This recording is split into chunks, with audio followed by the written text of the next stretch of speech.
Hello বন্ধুরা, রবি 10 minute স্কুলের পক্ষ থেকে তোমাদের সবাইকে স্বাগত। আশা করি তোমরা সবাই অনেক ভালো আছো। আমি আনিকা মাহজাবিন। আজকে আমরা 4.4 এর কিছু থিওরি নিয়ে আলোচনা করব এবং উদাহরণে কিছু অঙ্ক দেখব। তাহলে চলো শুরু করি। এখন প্রথমে আমরা যে জিনিসটা জানবো যে সাধারণ গুণনীয়ক কি জিনিস। যে রাশি দুই বা ততোধিক রাশির প্রত্যেকটি গুণনীয়ক তাকে উক্ত রাশিগুলো সাধারণ গুণনীয়ক বলা হয়। যেমন মনে করো এই x square y xy square 5x এদের প্রত্যেকের সাথে x গুণ আকারে আছে, ঠিক আছে? তাহলে এই রাশিগুলোর সাধারণ গুণনীয়ক কি হবে বলতো? এদের সাধারণ গুণনীয়ক হবে x। আবার দেখো এই a square minus b square a plus b whole square a cube plus b cube, ঠিক আছে? এদের প্রত্যেকের মধ্যে একটি জিনিস কমন আছে, অর্থাৎ সাধারণ গুণনীয়ক আছে। সেটি কোনটি বলতো? এই a স্কয়ার মাইনাস b স্কয়ারের সূত্র আমরা কি জানি? a plus b into a minus b, তাই না? a প্লাস b হোল স্কয়ারকে আমরা কি লিখতে পারি? a plus b into a plus b। আবার a কিউব প্লাস b কিউবকে লেখা যায় a plus b into a square minus ab plus b square, ঠিক আছে? একটা অনুসিদ্ধান্ত আমরা এরকম পড়েছি। এখন দেখো প্রত্যেকটাতে আমাদের কি আছে? a plus b। তাহলে এদের সাধারণ গুণনীয়ক কি হবে? এদের সাধারণ গুণনীয়ক হবে a প্লাস b। এখন চলো দেখি গরিষ্ঠ সাধারণ গুণনীয়ক বা গসাগু কি জিনিস, ঠিক আছে? গসাগু হচ্ছে দুই বা ততোধিক রাশির ভিতর যতগুলো মৌলিক সাধারণ গুণনীয়ক আছে এদেরকে সকলের গুণফলকে ওই রাশিদ্বয় বা রাশিগুলোর গরিষ্ঠ সাধারণ গুণনীয়ক বলা হয় বা সংক্ষেপে গসাগু। অর্থাৎ তোমার কতগুলো বীজগাণিতিক রাশি আছে, এদের প্রত্যেকের মধ্যে যে রাশিগুলো কমন তাদের গুণফলই হচ্ছে তাদের গসাগু বা গরিষ্ঠ সাধারণ গুণনীয়ক। ইংলিশে বলা হয় হাইয়েস্ট কমন ফ্যাক্টর। এখন দেখো এই a cube b square c cube a to the power 5 b cube c to the power 4 ও a to the power 4 b cube c square, এদের প্রত্যেকের মধ্যে কোন জিনিসটা কমন আছে বলতো? দেখো এর সর্বনিম্ন ঘাত কত? a কিউব কিন্তু প্রত্যেকের মধ্যেই আছে। আবার এখানে b এর সর্বনিম্ন ঘাত কত? b স্কয়ার কিন্তু প্রত্যেকের সাথে গুণ আকারে আছে। আবার এখানে c এর সর্বনিম্ন ঘাত হচ্ছে c স্কয়ারও কিন্তু প্রত্যেকের সাথে আছে। তাহলে এখানে এদের গসাগু কি হবে? a cube b square c square. দেখো এদের গসাগু হচ্ছে a cube b square c square. বুঝতে পারলে? অর্থাৎ যে জিনিসটা প্রত্যেকের মধ্যে কমন আছে সেটি হবে আমার গসাগু। এখন দেখো x plus y whole square x plus y whole cube x square minus y square, এদের গসাগু কি হবে বলতো? x plus y whole square বলতে বোঝায় x plus y into x plus y। আবার x plus y whole cube বলতে বোঝায় x প্লাস y এর তিনটি গুণফল, ঠিক আছে? আর x square minus y square বলতে বোঝায় x plus y into x minus y। দেখো একটি x প্লাস y কিন্তু প্রত্যেকের মধ্যেই আছে, তাহলে এখানে গসাগু হবে কি? x plus y। এখন আসো আমরা গসাগু নির্ণয়ের নিয়ম সম্পর্কে দেখি। গসাগু নির্ণয়ের নিয়ম হচ্ছে প্রথমে পাটিগণিতের নিয়মে প্রদত্ত রাশিগুলো সাংখ্যিক সহগের গসাগু আমরা নির্ণয় করব। এরপর বীজগণিতীয় রাশিগুলোর মৌলিক উৎপাদক বের করব, অর্থাৎ কোনটি প্রত্যেকের সাথে গুণ আকারে আছে। অতঃপর সাংখ্যিক সহগের গসাগু এবং প্রদত্ত রাশির সর্বোচ্চ বীজগণিতীয় সাধারণ মৌলিক উৎপাদকগুলোর ধারাবাহিক গুণফলই হবে আমাদের গসাগু। এখন এই নিয়মটি পড়ে তোমার একটু এলোমেলো মনে হচ্ছে, সমস্যা নেই, আমরা উদাহরণের কিছু অঙ্ক দেখলেই বিষয়টি পরিষ্কার হয়ে যাবে। প্রথমে উদাহরণ 1 দেখো, এখানে 9a cube b square c square 12a square bc 15a b cube c কিউবের গসাগু নির্ণয় করতে হবে। প্রথমে তুমি 9, 12 এবং 15 এই সংখ্যাগুলোর গসাগু নির্ণয় করবে। সংখ্যার গসাগু নির্ণয়ের একটি ভালো উপায় আমি তোমাদের শিখিয়ে দিই, সেটা হচ্ছে প্রথমে তুমি 9 এর উৎপাদকগুলো বের করবে, ঠিক আছে? 9 এর উৎপাদক কি কি? 3 ইন্টু 3, ঠিক আছে? আবার 3 ইন্টু 1, এরা 9 এর উৎপাদক। এখন 12 এর উৎপাদক আমি বের করি। দেখো 12 এর উৎপাদক হচ্ছে 3 ইন্টু 4, 4 কে আবার আমরা লিখতে পারি 2 ইন্টু 2, 2 কে লিখতে পারি 2 ইন্টু 1। আবার দেখো কি আছে আমার 15, তাই না? 15 কে আমি লিখতে পারি 3 ইন্টু 5, 5 কে লিখতে পারি 5 ইন্টু 1। এখন দেখো এই প্রত্যেকের মধ্যে কোনটি কমন বলতো? দেখো একটি 3 প্রত্যেকের উৎপাদকের মাঝেই আছে, তাহলে এখানে আমার 9, 12 এবং 15 এর গসাগু কত হবে? 9, 12 এবং 15 এর গসাগু হবে 3। এরপর দেখো এই বীজগাণিতিক রাশিগুলো, অর্থাৎ a cube b square c square a square bc a b cube c cube, এখানে কোন জিনিসটি কমন আছে? ঠিক আছে, এদের মধ্যে প্রথমে তুমি এ গুলো নিয়ে চিন্তা করো, এ কিউব, এ স্কয়ার, এ। এখানে কিন্তু আমার এ প্রত্যেকের মাঝে আছে, ঠিক আছে। এ স্কয়ারকে আমরা লিখতে পারি এ ইন্টু এ কিউবকে লিখতে পারি আমরা এ ইন্টু এ, ঠিক আছে। অর্থাৎ দেখো এই এ কিউব, এ স্কয়ার, এ, এখানে সর্বনিম্ন ঘাত হচ্ছে আমার এ, সুতরাং আমি নিব এ। আবার দেখো বি স্কয়ার, বি কিউব, এখানে বি এর সর্বনিম্ন ঘাত হচ্ছে বি, বিটা এই প্রত্যেকের মাঝে কমন রয়েছে, তাহলে আমাদের এখানে গসাগু হবে বি। আবার দেখো সি স্কয়ার, সি কিউবের গসাগু হবে সি, কারণ এখানে সর্বনিম্ন ঘাত হচ্ছে সি এবং সি প্রত্যেকের মাঝে কমন, কারণ সি স্কয়ার হচ্ছে সি ইন্টু সি, ঠিক আছে।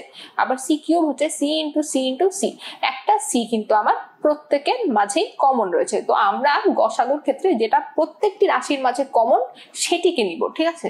তাহলে সি হবে এখানে আমার গসাগু। এখন তাহলে তুমি কি বলতে পারো, এখানে আমার গসাগু হবে 3 ইন্টু এ ইন্টু বি ইন্টু সি, এই তিনটি বীজগাণিতিক রাশি মূল গসাগু হবে 3abc। এরপরে আসো আমরা আরেকটি অঙ্ক দেখি।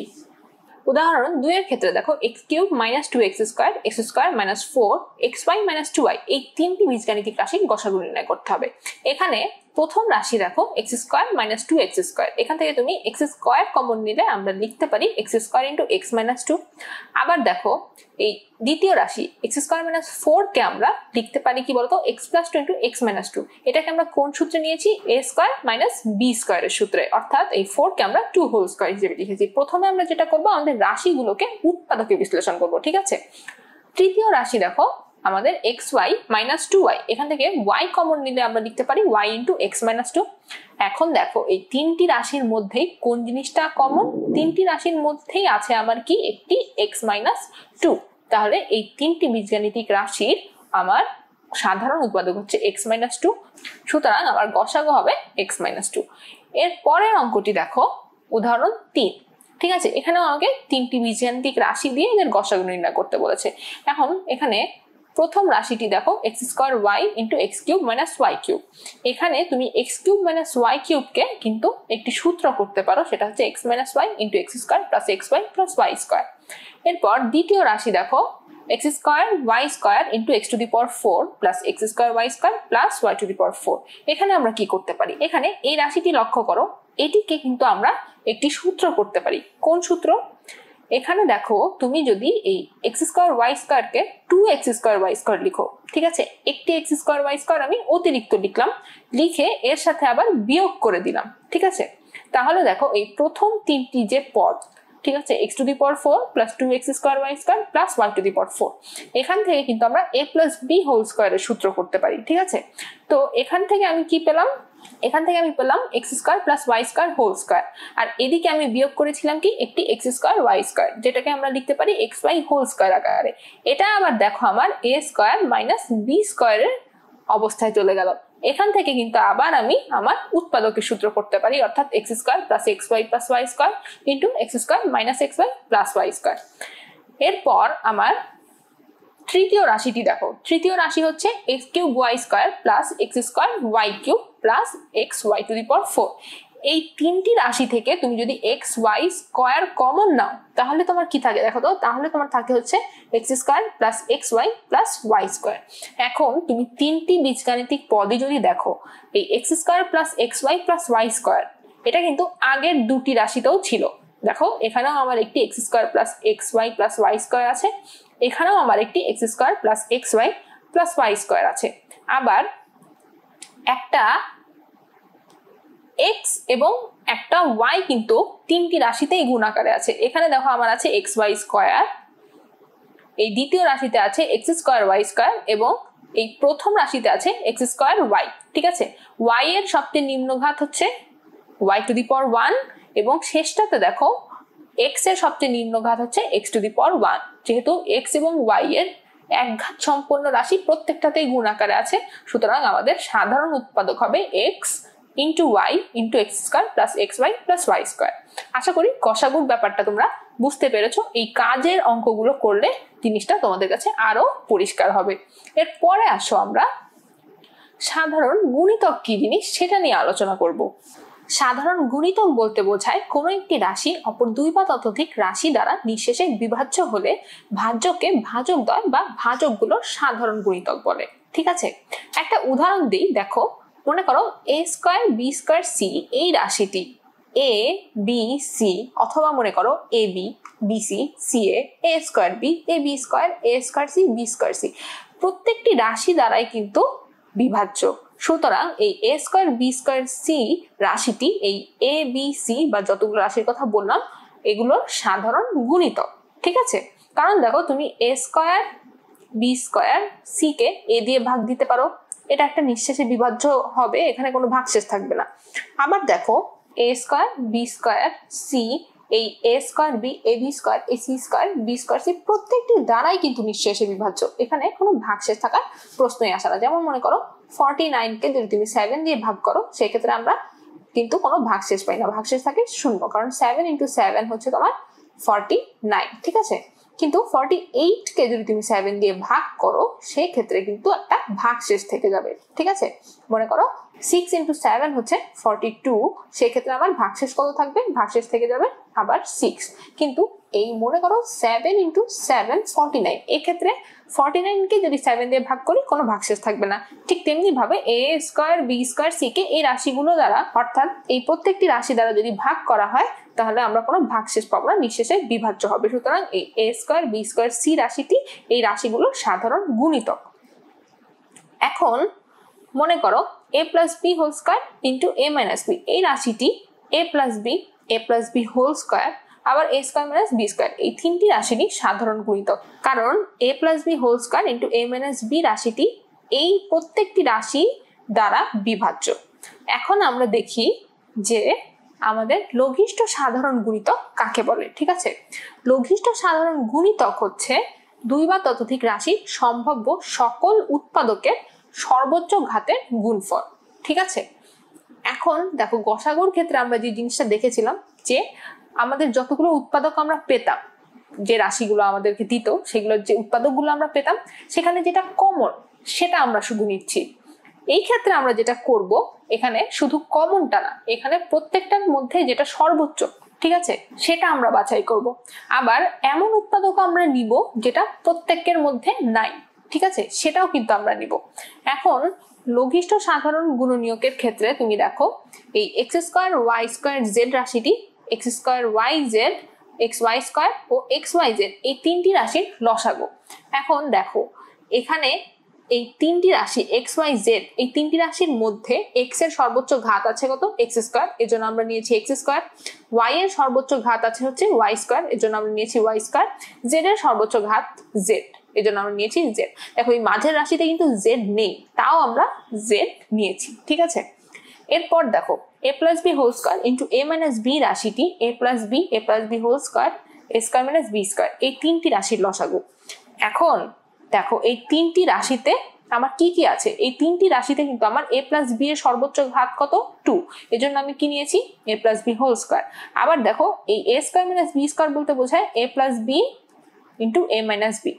এই a মাইনাস বি কিন্তু এই একটি রাশিতেই আছে, এই দুটি রাশিতে নাই, তাও কিন্তু আমি এই a মাইনাস বি কে এর লসাগু হিসেবে নিয়েছি। ঠিক আছে, তাহলে কি প্রত্যেকটি রাশির মধ্যে যে রাশিটা কমন সেটা সর্বোচ্চ ঘাত নিব, গুণ করব যেই রাশিটি ধরো সবগুলোর মধ্যে নাই সেই রাশিটিও আমি লসাগু হিসেবে নিয়ে গুণ করব। ঠিক আছে, এখন কতগুলো উদাহরণ দেখলে তোমাদের লসাগু নির্ণয়ের নিয়মটা আরেকটু পরিষ্কার হবে। এখানে নিয়ম যদি ভাষায় লিখো তাহলে বলতে পারো যে প্রথমে প্রদত্ত রাশিগুলোর সাংখ্যিক সহগের লসাগু বের করতে হবে। সাংখ্যিক সহগের লসাগু কিভাবে বের করে এটা আমি অঙ্ক করার সময় তোমাদেরকে দেখাচ্ছি। এরপর উৎপাদকের সর্বোচ্চ ঘাত বের করতে হবে, সাধারণ উৎপাদকের সর্বোচ্চ ঘাত বের করতে হবে, অতঃপর উভয়ের গুণফলই হবে প্রদত্ত রাশির লসাগু। ঠিক আছে, সাধারণ উৎপাদকের সর্বোচ্চ ঘাত বের করবে, লসাগু সাংখ্যিক লসাগু বের করবে, সেই দুটা গুণ করবে। আবার যে উৎপাদকটা একটা রাশিতে আছে আরেকটাতে নাই সেটাও কিন্তু আমরা গ্রহণ করব। ঠিক আছে, এখন আসো আমরা একটি উদাহরণ দেখি। উদাহরণ 4 দেখো 4a square bc 8ab square c 6a square b square c এর লসাগু বের করতে হবে। এখানে প্রথমে আমরা সংখ্যাগুলোর লসাগু বের করি। লসাগু বের করার নিয়ম হচ্ছে গসাগুতে আমি দেখিয়েছিলাম আলাদাভাবে উৎপাদক বের করে যেটা কমন সেটা নেওয়া। ঠিক আছে, লসাগুর ক্ষেত্রে আমরা কি করব, আমরা কমা দিয়ে তিনটা সংখ্যাই লিখবো। ঠিক আছে, মনে করো 4 8 6 এভাবে লিখলাম। এখন প্রথমে আমরা চিন্তা করব এই তিনটা সংখ্যা দিয়েই বিভাজ্য কোনটা আছে, ঠিক আছে? এই তিনটা সংখ্যা দিয়ে ভাগ করলেই বিভাজ্য হবে 2। দেখো 2 × 2 হচ্ছে আমার 4, তারপর 2 × 4 হচ্ছে আমার 8, 2 × 3 হচ্ছে আমার 6। এখন চিন্তা করব যে এই যে তিনটা সংখ্যা এদের মধ্যে ম্যাক্সিমাম বিভাজ্য কোনটা দিয়ে, ঠিক আছে? কারণ দেখো এখানে 2 4 3 এই তিনটি দিয়েই বিভাজ্য এমন সংখ্যা পাওয়া যাবে না। তুমি যদি 2 নাও তাহলে দেখো 2 × 1 2, 2 × 2 4, 3 এর সাথে যেহেতু 2 বিভাজ্য না এজন্য আমরা 3 রেখে দিব। এখন দেখো 1 2 3 এই 1 2 3 এর মাঝে যে কোনো দুইটা দিয়ে বিভাজ্য হয় এমন সংখ্যাও পাওয়া যাবে না, সেজন্য আমরা এখানে এসে থেমে যাব। এই যে আমরা 2 2 1 2 3 এই সংখ্যাগুলো পেলাম, ঠিক আছে? এদের গুণফলই হবে হচ্ছে আমার লসাগু। তাহলে এখানে আমার লসাগু কত? 2 × 2 × 1 × 2 × 3। এখানে কত হয় বলো তো? 2 × 2 4 × 2 হচ্ছে 8 × 3 হচ্ছে 24, ঠিক আছে? এখন দেখো এই 4 8 6 এর লসাগু আমার 24। এই কাজটা তোমরা রাফে করে নিবে সবসময়, ঠিক আছে? এরপর দেখো আমার বীজগাণিতিক রাশি কি কি? a² bc, ab² c এবং a² b² c।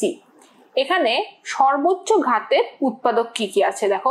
এর জন্য হচ্ছে a², b এর জন্য দেখো b² এবং c প্রত্যেকের মধ্যেই কমন, তাহলে হবে a² b² এবং c। এখানে তাহলে আমার লসাগু কি হবে? 24 a² b² c। এটি গেল আমাদের উদাহরণ 4। এখানে একটি জিনিস লক্ষ্য করো, এই 24 a² b² c এই যে আমরা লসাগু পেলাম এটি কিন্তু 4 a² bc, 8 ab² c, 6 a² b² c এদের প্রত্যেকের দ্বারাই বিভাজ্য। 4 a² bc দিয়ে যদি আমি ভাগ করি তাহলে আমি কি পাই? এটাকে যদি আমি এটা দিয়ে ভাগ করি তাহলে পাই হচ্ছে 4 × 6 হচ্ছে 24 এবং a² কেটে যায়, b² ভাগ b হয় হচ্ছে b এবং c কেটে যায়, অর্থাৎ ভাগফল হয় 6b, অর্থাৎ এটি নিঃশেষে বিভাজ্য। এভাবে তুমি 8ab² c, 6a² b² c এদের দিয়েও যদি ভাগ করে দেখো তাহলে দেখবে নিঃশেষে বিভাজ্য হবে। অর্থাৎ এই যে আমরা 24 a² b² c পেলাম লসাগু, এটি এদের তিনটিরই সাধারণ গুণিতক। আর আমরা যে পদ্ধতিতে এটি বের করেছি তাতে এটি হচ্ছে আমাদের লঘিষ্ঠ সাধারণ গুণিতক। এখানে এই তিনটা দিয়েই বিভাজ্য এমন আরো সংখ্যা আমরা পাবো, কিন্তু এই যে আমরা পেলাম 24 a² b² c এটা থেকে বড়ও হতে পারে। তো এটি এমন একটি পদ্ধতি লসাগু নির্ণয় যেই পদ্ধতির মাধ্যমে আমরা সবচেয়ে ছোট সাধারণ গুণিতক গুলো বের করে আনি। এরপর উদাহরণ 5 দেখো। উদাহরণ 5 এর ক্ষেত্রে আমাদের প্রথম রাশি হচ্ছে x³ + x² y। এখানে তুমি যদি x² কমন নাও তাহলে পাবে x + y। দ্বিতীয় রাশি দেখো x² y + xy²। এখান থেকে তুমি xy কমন নিলে পাবে xy × x + y। তৃতীয় রাশি হচ্ছে x³ + y³। এটিকে যদি তুমি উৎপাদকের সূত্রে নাও একটি অনুসিদ্ধান্ত অনুযায়ী তাহলে পাবে হচ্ছে x + y × x² - xy + y²। চতুর্থ রাশি হচ্ছে আমার x + y³। এটিকে যদি আমি উৎপাদকে নেই তাহলে 3টে x + y এর গুণফল। এখানে দেখো x + y এর সর্বোচ্চ ঘাত কত? x + y এর সর্বোচ্চ ঘাত হচ্ছে 3, তাহলে x + y³ হবে আমার একটি লসাগু, ঠিক আছে? আবার দেখো এটার সাথে গুণ হবে হচ্ছে তোমার x² - xy + y², কারণ একটি রাশিতে x² - xy + y² আছে। আবার দেখো এই xy, x দুটি রাশিতে আছে এবং y একটি রাশিতে আছে। এখন দেখো x যে দুটি রাশিতে আছে তাদের মধ্যে x এর সর্বোচ্চ ঘাত কত? x এর সর্বোচ্চ ঘাত হচ্ছে আমার x², ঠিক আছে? এবং y যেখানে আছে সেখানে y এর ঘাত কত? y একটি রাশিতেই আছে, y এর ঘাত হচ্ছে 1, তাহলে আমরা নিব হচ্ছে y এর 1 ঘাত। তাহলে এটি হবে আমার নির্ণেয় লসাগু। দেখো আমার নির্ণেয় লসাগু কি? x² y × x + y³ × x² - xy + y², ঠিক আছে? এখন দেখো এখানে x + y² দিয়ে তুমি একটি x + y বের করে আনলে x + y × x² - xy + y² সেই সূত্র থেকে কিন্তু তুমি x³ + y³ লিখতে পারো, ঠিক আছে? অর্থাৎ আমরা এটিকে সাজিয়ে লিখলাম x + y² × x³ + y³ এভাবে, অথবা এভাবেও লিখে দিতে পারো, কোনো সমস্যা নেই। 6 নম্বর অঙ্কে দেখো আমি কিন্তু তিনটি বীজগাণিতিক রাশির সাথেই সাংখ্যিক মান পাচ্ছি। সাংখ্যিক মানের লসাগু নির্ণয় আমি একটি নিয়ম বলেছিলাম যে আলাদাভাবে তুমি 4 16 14 লিখে তারপর এদের লসাগু বের করতে পারো। আরেকটি উপায় আছে যেটা আমি এখানে দেখাবো। আমার প্রথম রাশি হচ্ছে 4 × x² + x², তাই না? এখানে যে 4টা এটাকে আমি 2 × 2 আকারে লিখতে পারি। আর এই x² + ax কে দেখো আমি কিন্তু x কমন নিয়ে x × x + a আকারে লিখতে পারি, ঠিক আছে। আবার এই দুটার সাথেই হোল স্কয়ার থাকায় এখানে আমি লিখতে পারি x² × x + a whole square. আচ্ছা, এখন দ্বিতীয় রাশি কি? দ্বিতীয় রাশি হচ্ছে 6 × x³ - a²x। এখানে 6 কে আমি লিখলাম 2 × 3 হিসেবে, এবং দেখো এই x³ - a²x থেকে যদি আমি একটি x কমন নিই তাহলে পাই হচ্ছে x² - a²। x² - a² কে আবার আমি লিখতে পারি x + a × x - a। আবার এই তৃতীয় রাশি দেখো 14x³ × x³ - a³। 14x³ কে আমি লিখতে পারি 2 × 7 × x³ হিসেবে। আবার x³ - a³ কে আমি লিখতে পারি x - a × x² + ax + a² হিসেবে, ঠিক আছে। এটা আমার একটি অনুসিদ্ধান্ত থেকে পাওয়া x³ - a³ এর। তিনটি রাশি লক্ষ্য করো, এই তিনটি রাশির মধ্যে আমার 2 আছে, তাই না? এখানে 2 এর ঘাত হচ্ছে 1, এখানে 2 এর ঘাত 1, এখানে দেখো 2 × 2 অর্থাৎ 2 এর ঘাত হচ্ছে আমার 2। তাহলে আমি কি নিব বলো তো? 2 × 2 নিব। আবার দেখো এখানে আমার 3 আছে, এখানে আছে 7, তাহলে 3 এবং 7 দুটাই আমার নিতে হবে। তাহলে প্রথমে আমার হবে কি 2² × 3 × 7, এগুলো হচ্ছে আমার সাংখ্যিক মানের লসাগু, ঠিক আছে। এরপর দেখো আমার বীজগাণিতিক রাশি দেখি। বীজগাণিতিক রাশি আছে হচ্ছে সবগুলোতে x গুণ আকারে। এখন যে x গুলো গুণ আকারে আছে এর মধ্যে x এর সর্বোচ্চ ঘাত কত? x এর সর্বোচ্চ ঘাত হচ্ছে 3, তাহলে এই বীজগাণিতিক রাশির মধ্যে আসবে হচ্ছে আমার x³। তারপর দেখো x + a, এই দুটি রাশিতে x + a আছে, এর মধ্যে x + a এর সর্বোচ্চ ঘাত কত? x + a এর সর্বোচ্চ ঘাত হচ্ছে x + a হোল স্কয়ার, ঠিক আছে। আবার x - এর ক্ষেত্রে দেখো x - a এর ঘাত হচ্ছে 1, তাহলে এর পরে আসবে x - a। আবার দেখো এখানে কি আছে x² + ax + a², তাহলে এর সাথে কিন্তু একটি x² + ax + a² ও গুণ আকারে আসবে। লসাগু হবে তোমার 84x³ × x + a whole square, এবং এই x - a × x² + ax + a² এখান থেকে আমরা সূত্র করে লিখতে পারি x³ - a³। অর্থাৎ দেখলা লসাগুর ক্ষেত্রে কিন্তু আমরা মূলত সবগুলো উৎপাদকই নিব, ঠিক আছে। যেগুলো কমন আছে সেগুলোর ক্ষেত্রে দেখবো সর্বোচ্চ ঘাত কত, ঠিক আছে। আবার যেগুলো কমন নেই সেগুলোও কিন্তু আমরা গুণ আকারে নিব। তাহলে লসাগু এবং গসাগুর মধ্যে পার্থক্যটা আশা করি তোমরা বুঝতে পারলে। এই লসাগুর কাজের অঙ্কগুলো তোমরা একটু নিজে নিজে করবে, 1 2 3 এগুলো যদি করো তাহলে আশা করি লসাগুর ব্যাপারে তোমাদের ধারণাটা আরেকটু পরিষ্কার হবে। এর পরের ক্লাসে আমরা অনুশীলনের অঙ্ক শুরু করব। তাহলে ভালো থাকো, আজকে এই পর্যন্তই, ধন্যবাদ।